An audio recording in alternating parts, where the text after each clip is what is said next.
안녕하세요. 오늘 여러분과 함께 믿음의 재배치, 죄에서 성결로 발췌문을 좀 깊이 살펴보려고 합니다. 시작부터 이게 딱 눈에 띄더라고요. 모든 특별한 관계는 본질적으로 죄를 목표로 한다. 이게 대체 무슨 말일까요? 네, 상당히 도발적인 주장인데요. 그렇죠. 이 자료가 우리 믿음, 신념이라고도 하죠. 그게 현실을 어떻게 만드는지, 특히 관계나 죄, 성결 같은 개념하고 연결해서 탐구하더라고요. 네. 그래서 오늘 저희 목표는요. 이 글을 보면서 소위 특별한 관계의 진짜 모습, 그걸 좀 파악하고요.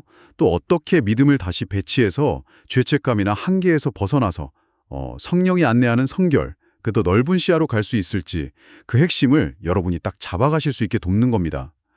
자, 한번 바로 들어가 볼까요? 우선 이 특별한 관계라는 것부터 좀 얘기해봐야 할 것 같아요. 그래서는 이걸 딱 잘라서 현실과의 거래다 이렇게 말하잖아요. 네, 맞아요. 타협이죠. 타협. 그러면서 그 자체가 한계를 딱 정하는 행위라는 거고요. 그렇죠. 근데 더 좀 놀라운 건 이렇게 관계 맺는 상대방에 대해서 우리가 무의식적으로 미움을 갖게 된다는 거예요. 네, 그 부분이 좀 충격적일 수 있죠. 그러면서 또 공정성 이런 이름으로 죄책감을 좀 덜어보려고 한다는 내용도 있고요. 이게 좀 네. 그러니까 관계의 바탕 자체가 네가 나한테 이걸 해주면 나도 너한테 이걸 해줄게. 약간 이런 식의 눈에 보이지 않는 거래잖아요. 그게 바로 한계를 설정하는 건데 그러다 보니 그 한계 자체에 대한 어떤 불만 혹은 미움 같은 게 없을 수 없다는 그런 관점인 거죠. 아, 그렇군요. 그래서 여기서 성령의 역할이 되게 흥미롭게 나와요. 성령은 관계를 없애는 게 아니고요. 네네. 관계의 목적을 완전히 바꾼다는 겁니다. 원래는 죄, 그러니까 분리감을 향했던 그 목적을요, 우리한테 유익하고 해롭지 않은 쪽으로, 다시 말해서 성결, 온전함을 향하도록 목적을 다시 설정해준다는 거죠. 아, 목적을 바꾼다. 그럼 관계 자체는 그대로 있을 수도 있다는 거네요? 그렇습니다. 이 목적의 변화를 우리가 받아들이면 그때부터 진리가 들어올 공간이 생긴다는 거예요. 그리고 죄의 근본 원인, 그러니까 자꾸 분리되려고 하는 그 마음 자체가 힘을 잃는다고 설명해요. 음, 물론 습관처럼 예전 감정들, 분노나 슬픔 같은 죄의 영향이라고 할 만한 것들이 느낄 수는 있겠죠. 하지만 더 이상 마음 깊은 곳에서는 그걸 원하지 않게 되는 상태, 그걸 말하는 것 같아요. 새로운 목표, 즉 성결이 더 강력하게 끄니까요. 결국 이게 다 믿음 문제로 돌아가는 것 같아요. 그 유명한 말처럼 믿음이 산도 옮긴다고 하잖아요. 네, 그렇죠. 이 글에서도 믿음이 우리를 묶을 수도 또 자유롭게 할 수도 있다고 엄청 강조하더라고요. 스스로 사슬에 묶였다고 믿으면 갇혀 있는 거고 그 사슬에 힘이 없다고 믿고 자유를 믿으면 풀려난다는 비유 참 인상 깊었어요. 그게 핵심입니다. 여기서 정말 중요한 건 죄, 그러니까 한계나 분리감 같은 거랑요.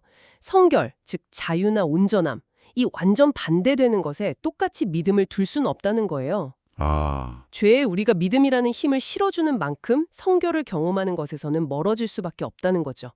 우리 믿음이 방향키인 셈이에요. 그렇다면 이 성결이라는 목표에는 어떻게 가는 건가요? 믿음 말고 다른 도구 같은 것도 있나요? 네, 믿음하고요. 또 우리가 자주 말하는 신념, 그리고 비전, 영적인 시야라고 할까요? 이것들을 성결에 도달하는 수단으로 얘기해요.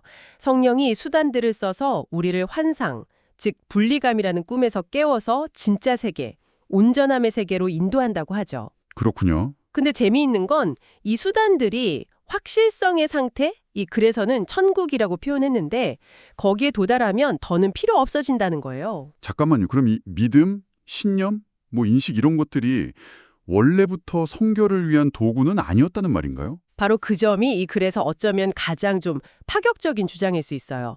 우리가 그 확실성, 온전함을 잃어버렸다고 느꼈을 때 죄, 그러니까 분리되고 뭔가 부족하다는 느낌을 찾고 확인하려고 우리가 스스로 믿음, 인식, 신념 같은 것들을 만들어냈다는 거예요. 와, 우리가 만들었다고요? 네.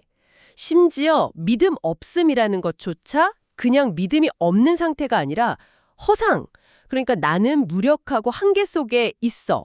이걸 적극적으로 믿는 상태라고 정의하더라고요. 와, 대단하네요. 우리가 죄를 찾으려고 만든 도구를 성령이 정반대 방향, 성결로 이끄는 데 사용한다니 정말 놀라운 관점인데요. 그렇죠. 우리가 보통 다른 사람 볼 때 단점이나 한계 같은 거 먼저 보려고 인식 기능을 쓰잖아요, 사실. 맞아요. 그런데 성령은 바로 그 인식이라는 도구를 가져다가 그걸 통해서 상대방의 본질적인 온전함, 성스러운 관계의 비전만을 보도록 우리를 가르친다는 거예요. 이게 바로 두려움의 뿌리를 뽑고 미움을 없애고 그래서 결과적으로 나와 상대를 다 자유롭게 하는 길이라는 겁니다.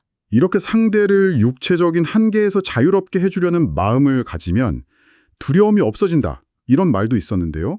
근데 현실에서는 좀 영적인 길이나 성령이 뭔가 희생을 요구하는 거 아닌가. 이렇게 생각하기 쉬운데 이 부분은 어떻게 설명하나요? 그거 정말 중요한 질문이에요.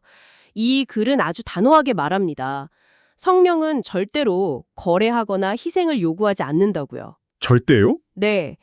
희생이라는 개념 자체가 죄, 즉 한계와 분리를 믿는 마음에서 나온 거고 그건 아무것도 가져다 주지 못한다고 강조해요.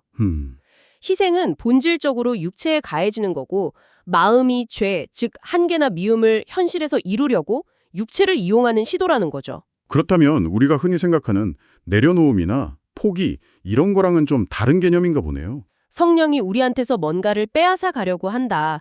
이렇게 생각하는 것 자체가 오해라는 거예요. 좋음하고 박탈은 빛과 어둠처럼 같이 있을 수가 없다는 거죠. 아, 그렇군요.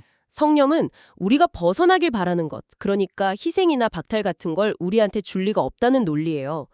육체는 비록 죄에 대한 희생제물처럼 만들어졌을지는 모르지만 새로운 비전, 성결의 빛 안에서는 얼마든지 성령의 목표를 섬기는 수단으로 쓰일 수 있다고 말해요. 결국 이 모든 믿음, 인식, 신념 같은 도구들을 그것들이 나온 곳, 즉 마음으로 다시 돌려보내서요. 마음 스스로가 만든 그 한계들로부터 자유로워지도록 하는 게 궁극적인 방향이군요. 네, 맞습니다. 마음이 자기가 만든 감옥, 즉 죄나 한계에서 벗어나도록 자신이 만들었던 도구들을 올바른 목적으로 사용하는 법을 다시 배우는 과정, 이렇게 볼 수 있겠네요. 오늘 쭉 살펴봤는데 결국 핵심은 우리의 믿음을 어디에 두느냐 이거인 것 같습니다. 그게 우리가 한계와 분리감, 즉 죄를 경험할지 아니면 자유와 온전함, 성결을 경험할지를 결정한다는 거잖아요. 그렇죠. 성령은 우리가 분리감을 찾으려고 썼던 인식 같은 도구들의 목적을 바꿔서 우리를 두려움에서 벗어나 사랑과 자유의 비전으로 이끈다. 이 관점, 정말이지 관계나 세상을 보는 방식을 근본적으로 바꿀 수도 있겠다 이런 생각이 드네요. 네, 강력한 메시지죠. 여기서 한 가지 더 깊이 생각해 볼 질문을 던져볼 수 있을 것 같아요. 오, 어떤 걸까요? 이 글에 따르면 믿음, 신념, 인식, 이게 원래 우리가 죄, 즉 분리감을 찾으려고 만든 도구라고 했잖아요. 네, 그랬죠. 그렇다면 성령이 이걸 재조정해 주기를 그냥 기다리는 걸 넘어서요. 바로 지금 여기서 우리 안에 있는 이 강력한 도구들을 의식적으로 사용해서 우리 자신과 다른 사람들 안에서 성결함, 즉 온전함을 인식하겠다고 우리가 적극적으로 선택한다면 과연 어떤 변화가 가능할까요? 이건 각자 한번 좀 곱씹어 볼 만한 질문인 것 같습니다.